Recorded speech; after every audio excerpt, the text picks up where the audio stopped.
worship can happen because we cannot worship Who, by the way, is being living his life in the way that his father David, as he laid out the design of the temple. and the fruit of that is going to be that the nations are going to be drawn.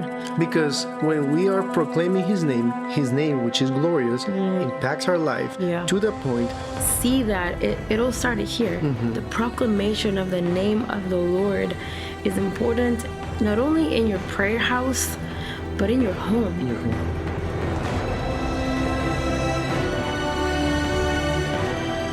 So we want to refresh a little bit what we were talking in the first episode about developing a culture of prayer in the prayer house, in your house, in your local church, with your friends. And just to be reminded that the purpose of the prayer house is that it is a place where we are constantly informing, reminding people, proclaiming, declaring who Christ is. Just constantly announcing the names of God, because we know that as we do that, people is going to be transformed by the glorious reality of Christ to the point that they will end up worshiping. They will end up having a conversation with Christ. Yeah, and the information or the knowledge of who he is the soil so that worship can happen. Because we cannot worship someone that we don't know. We need to enter into agreement of who Christ is. And I just want to talk about one very clear example of a person, a character in the Bible, Abraham. He was called by God to set up, to lift up public places of worship, altars of worship. And from that place, he would be announcing, he would be crying out the name of the Lord. And the people who were around him were constantly informed by that truth that was spoken by him, specifically proclaiming it to the people of Israel. But we know that the promise was that all nations were going to be blessed through him. We know that there's other characters in the Bible that later got the chance to impact other nations. But it all started in a small setting. It all started with the obedience of Abram, where I'm going to read Genesis 12, verse 1, and it says, "Go from your country and your kindred and your father's house to a land that I will show you, and I will make of you a great nation. I will bless you and make your name great so that you will be a blessing." And so it all started in this setting. So he was proclaiming to the people of Israel. He was crying out to God. And the place, the altar, we're going to read right now the instruction of building the altars. They were not in a hidden place. They were not inside of a cave. They were visible. They were in public, and everyone was hearing that. So people was being impacted by that truth. People was impacted by the public display of worship. And it says in verse 3, "I will bless those who bless you, and him who dishonors you I will curse, and in you all the families of the earth shall be blessed." All the families. So there was this promise of God, but it started with Abram. And so in verse 7 it says, "Then the Lord appeared to Abram and said, 'To your offspring I will give this land.' So he built there an altar to the Lord who had appeared to him." And then it continues to say again in verse 8, "And there he built an altar to the Lord and called upon the name of the Lord." This was after he moved location. He called upon the name of the Lord. And then he continued his journey. But we need to see that it all started here. The proclamation of the name of the Lord is important not only in your prayer house, but in your home. And I'm sure that as Abraham was traveling and he was proclaiming and lifting up altars of worship, and Sarai was with him at that moment, that was the name, she was impacted. Lot, his brother's son, was impacted by the proclamation of the name of the Lord. So today, who is being impacted by you proclaiming the name of the Lord in your home, in your business, in your school? And I think we have to take advantage of the privilege.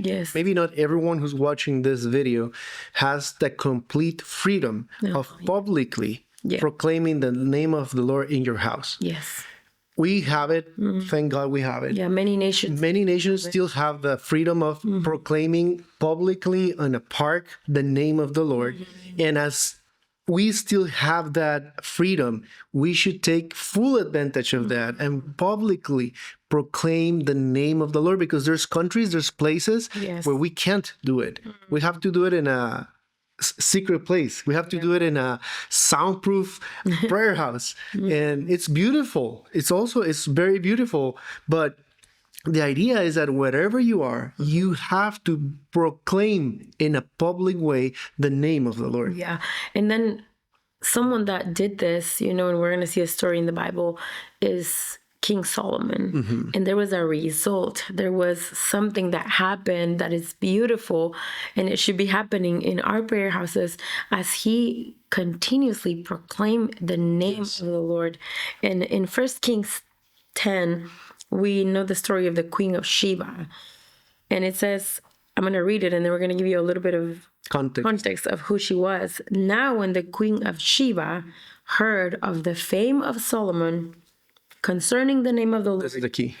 she came to test him with hard questions. She came to Jerusalem with a very great retinue, with camels, spices, and so Gold and so many things. So, who was she? First of all, it says that she came.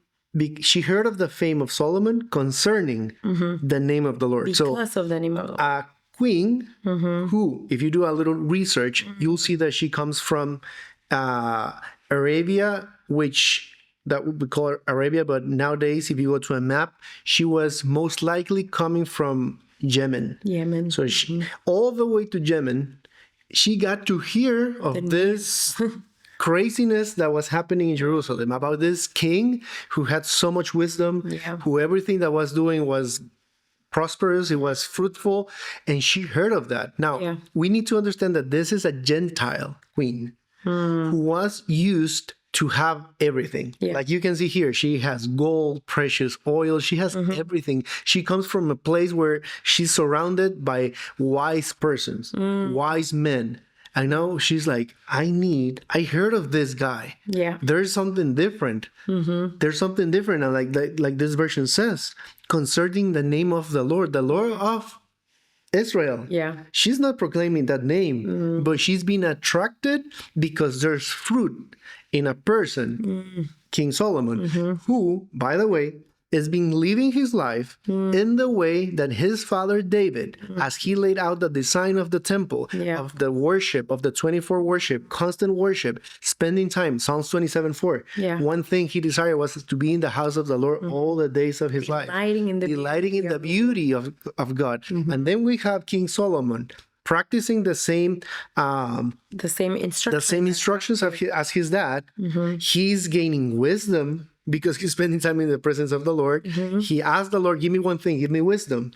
And now Gentile nations are being impacted by this reality. And this queen, impacted by that reality, by the name of a God that she doesn't know yet, comes to test him with her question. And it says that she was asking him many questions, and there was nothing that King Solomon could not answer because there was so much wisdom. And it says that the wisdom was given by God or put in his mind, it says in one of the verses. And then after she sees the wisdom, after she sees the beauty that's happening, she opens her mouth. And in verse 9, she says, "Blessed be the Lord your God." That's the key. "Who has delighted in you." She saw that and set you on the throne of Israel. Because the Lord loved Israel forever, he has made you king that you may execute justice and righteousness. So she was amazed because of Solomon. But verse 9 is clear. She says, blessed. I bless your God. She blessed. That's the key. She's someone that, because of the name that was being proclaimed in this place of worship, of abiding, of prayer, she was drawn to that. Drawn to the presence. And if we read Isaiah 60, yes, Isaiah 60, it's a prophetic word which the house of prayer in the nations is going to be walking, or is walking already right now. we see how the Queen of Sheba was walking in this. Yeah. And it says in Isaiah 63, and nations shall come to your light, and kings to the brightness of your rising. So as we proclaim the name of the Lord, as we gain revelation and speak it out, the nations are going to come to the revelation, to the light of his name, to the understanding of who he is, and kings to the brightness of your rising. The purpose of the prayer house is not just having more prayer meetings, is not just filling up a room. That's beautiful. But ultimately, the purpose is to know Christ, is to know the name, is to know Jesus. And the fruit of that is going to be that the nations are going to be drawn. Because when we are proclaiming his name, which is glorious, impacts our life to the point that we are renewed constantly by the truth of Christ. Yeah.